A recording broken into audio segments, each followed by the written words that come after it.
स्वागत है आप सभी का सक्सेस स्टडी चैनल में। तो आज मैं प्रश्नावली 1.1 कक्षा 9वीं गणित प्रश्नावली 1.1 के सारे प्रश्नों का हल लेकर आई हूँ। आप फर्स्ट क्वेश्चन देख सकते हैं, क्या शून्य एक परिमेय संख्या है? क्या आप इसे p बटा q के रूप में लिख सकते हैं, जहाँ p और q पूर्णांक है और q नॉट इक्वल टू 0 है। तो देखिए इसको हल करते हैं हम।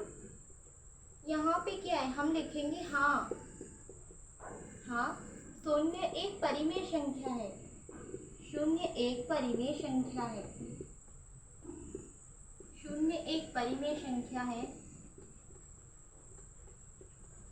इसे हम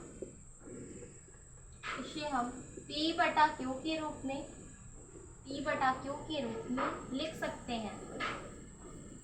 इसे हम p बटा q के रूप में लिख सकते हैं, जहाँ p और q पूर्णांक है। p और q पूर्णांक है और q नॉट इक्वल टू 0 है। और q नॉट इक्वल टू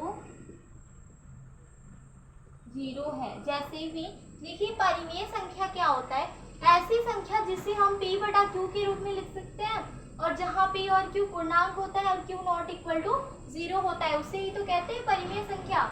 तो शून्य हमारी परिमेय संख्या कैसे हो जाएगी, हम देखते हैं। जैसे देखिए, जैसे हम शून्य को क्या लिख सकते हैं, इस तरह से लिख सकते हैं ना, शून्य के नीचे 1 लगा देंगे तो ये आपकी परिमेय संख्या हो जाएगी 0/1।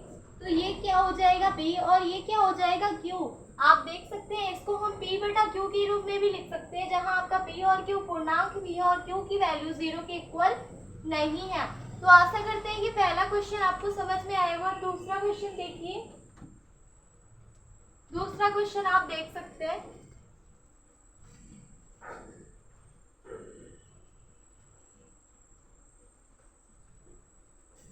सेकेंड क्वेश्चन है आपका, 3 और 4 के बीच 6 परिमेय संख्या ज्ञात कीजिए। 3 और 4 के बीच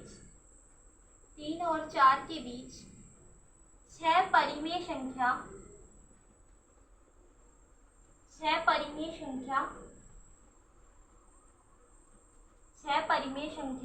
ज्ञात कीजिए।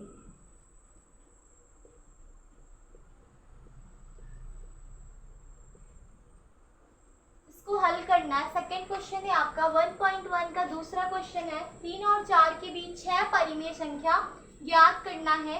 तो हल करेंगे, हर में देखिए हम इसको ऐसे हल करते हैं। यहाँ पे देखिए 3 और 4 के बीच 6 परिमेय संख्या ज्ञात करना है। तो यहाँ पे 6 लिखा है, तो यहाँ पे आप 6 लिखेंगे, फिर यहाँ पे 1 जोड़ेंगे इसमें, तो इसके आंसर क्या आएगा, 7 आएगा। अब जो हमारा 3 और 4 दिया है, यहाँ पे 3 यहाँ पे 4 लिखेंगे।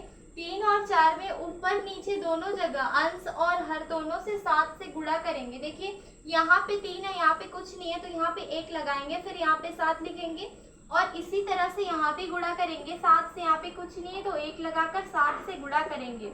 अंश और हर दोनों में हम 7 से गुणा करेंगे, तो हमारा आंसर क्या आएगा, 7 त्रिक 21 आ जाएगा और 7 एकन्नम 7 आ जाएगा। इस तरह से 7 चौक 28 आ जाएगा और 7 एकन्नम 7 आ जाएगा। तो अब इसके बीच का मान लिखते हैं। 21/7 के बाद क्या आता है, 22/7, फिर 23/7, 24/7, 25/7, 26/7 और 27/7। देखिए आप देख सकते हैं, हमें 6 परिमेय संख्या ज्ञात करनी थी, तो हमने 6 परिमेय संख्या ज्ञात कर ली। तो यही हमारा आंसर हो जाएगा, ये हमारा 6 परिमेय संख्या निकल कर आ गया। आशा करते हैं यहाँ तक आपको समझ में आया होगा। अगला क्वेश्चन देख सकते हैं आप लोग।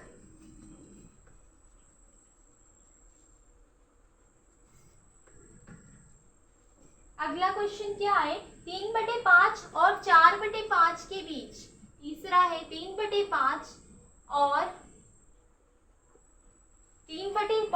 और 4/5 के बीच 5 परिमेय संख्याएं ज्ञात कीजिए।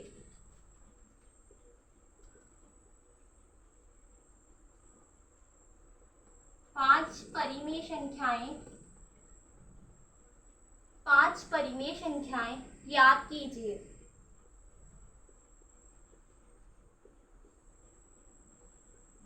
ठीक है, क्वेश्चन आप लोग देख सकते हैं, लिखा हुआ है 3/5 और 4/5 के बीच 5 परिमेय संख्या आपको ज्ञात करनी है। तो यहाँ पे 5 लिखा है, तो आप वही करेंगे, 5 में 1 को जोड़ेंगे तो क्या आएगा, 6 आएगा। उसके बाद यहाँ पे लिखा है 3/5 और यहाँ पे 4/5। इसके पहले वाला जो हमने क्वेश्चन लिखा था उसमें केवल अंश का मान दिया था, हर का मान नहीं दिया था। क्योंकि इसमें अंश और हर दोनों का मान दिया हुआ है, तो यहाँ पे आप 6 से ऊपर नीचे दोनों गुणा कर लीजिए।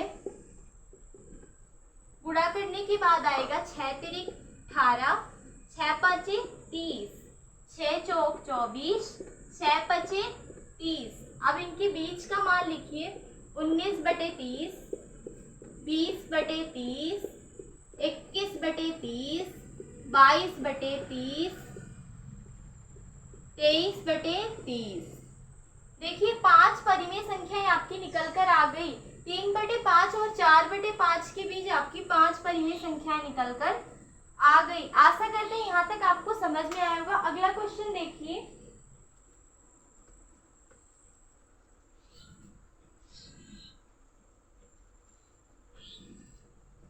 अगला क्वेश्चन आप देख सकते हैं, चौथी का पहला क्वेश्चन। चौथी का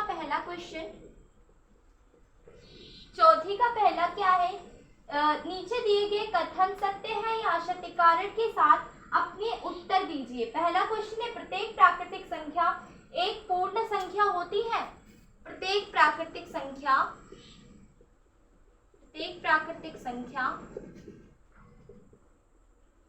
एक पूर्ण संख्या होती है।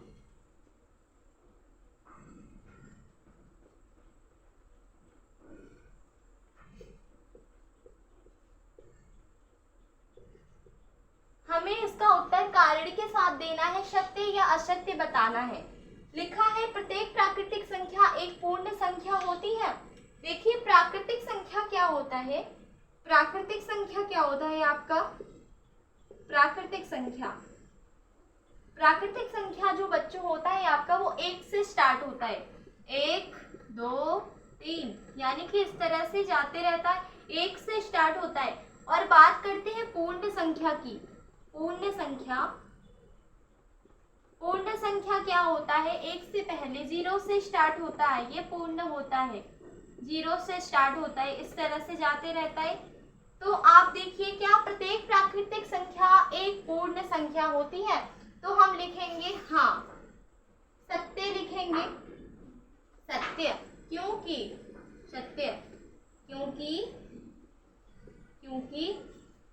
क्योंकि पूर्ण संख्या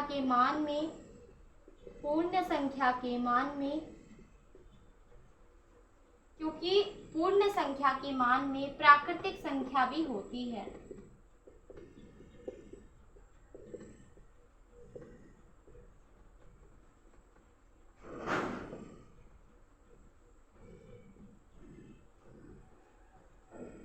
देख सकते हैं आप, प्राकृतिक संख्या आपका 1 से स्टार्ट होता है, पूर्ण संख्या 0 से होता है। तो देखिए प्राकृतिक संख्या 1 से स्टार्ट होता है, पूर्ण संख्या 0 से स्टार्ट होता है। तो इसमें देखिए, इसमें 1 है तो इसमें भी तो 1 है। जो आपका पूर्ण संख्या का मान है उसमें प्राकृतिक संख्या भी होता है। तो प्रत्येक प्राकृतिक संख्या एक पूर्ण संख्या होती है, ये सत्य है। अगला क्वेश्चन आप देख सकते हैं। आशा करते हैं ये क्वेश्चन आपको समझ में आया होगा। अगला क्वेश्चन देखिए, प्रत्येक पूर्णांक एक पूर्ण संख्या होती है। दूसरा क्वेश्चन है आपके पास, प्रत्येक पूर्णांक एक पूर्ण संख्या होती है। चौथे का दूसरा क्वेश्चन देख सकते हैं आप लोग, प्रत्येक पूर्णांक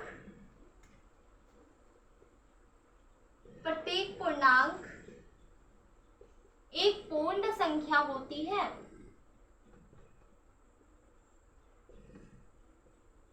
एक पूर्ण संख्या होती है।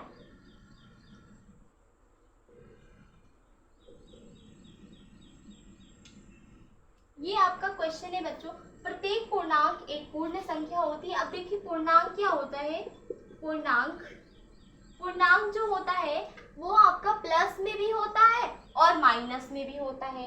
पूर्णांक किस तरह से होता है आपका, पूर्णांक आपका प्लस में भी होता है और माइनस में भी होता है इस तरह से। ठीक है, मैंने इसको संख्या रेखा पर दर्शा के दिखा दिया आपको। इस तरह से आपका पूर्णांक होता है, ये आपका पूर्णांक होता है। पूर्णांक आपका प्लस में भी होता है, यानी कि धनात्मक भी होता है, ऋणात्मक भी होता है। इधर की वैल्यू आपकी ऋणात्मक होती है, इधर की धनात्मक होती है। और पूर्ण संख्या क्या होता है? पूर्ण संख्या अभी आपको बताया, पूर्ण संख्या जो होती है वो 0 से स्टार्ट होती है। इस तरह से आपकी पूर्ण संख्या 0 से स्टार्ट होती है। पूर्णांक संख्या आपकी धनात्मक भी होती है, ऋणात्मक भी होती है, और पूर्ण संख्या जो होती है वो 0 से स्टार्ट होती है। तो यहाँ पे लिखेंगे अशक्य। अशक्य क्यों लिखेंगे? देखिए, कह रहा है कि प्रत्येक पूर्णांक एक पूर्ण संख्या होती है। तो आप जानते हैं कि पूर्णांक क्या होता है? पूर्णांक में आपका धनात्मक भी होता है, ऋणात्मक भी होता है, लेकिन पूर्ण संख्या में आपका जो मान होता है वो केवल धनात्मक होता है, ना कि ऋणात्मक होता है। इसलिए हम लिखते हैं क्योंकि अशक्य, क्योंकि पूर्ण संख्या के मान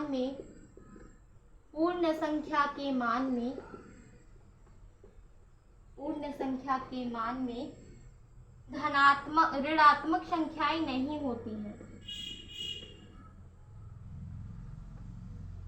ऋणात्मक संख्याएं नहीं होती हैं।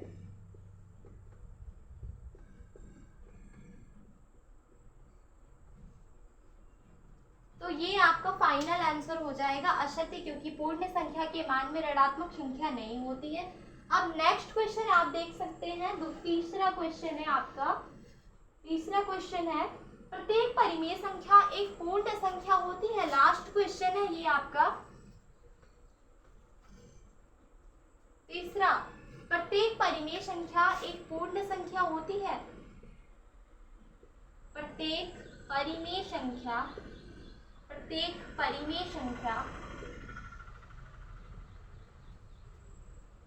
एक पूर्ण संख्या होती है।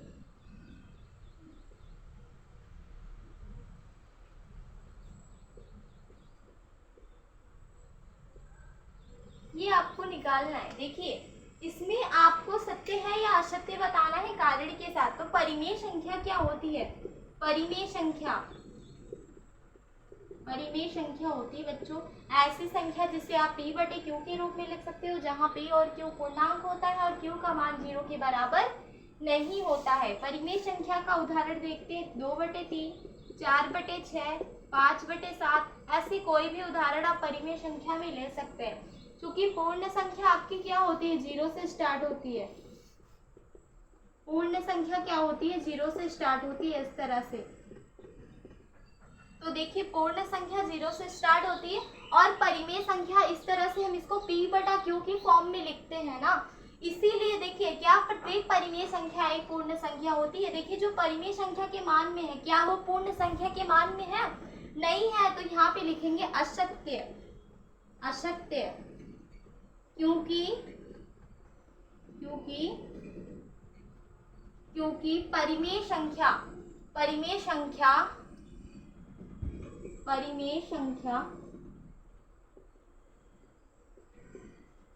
के मान में पूर्ण संख्या नहीं होती है।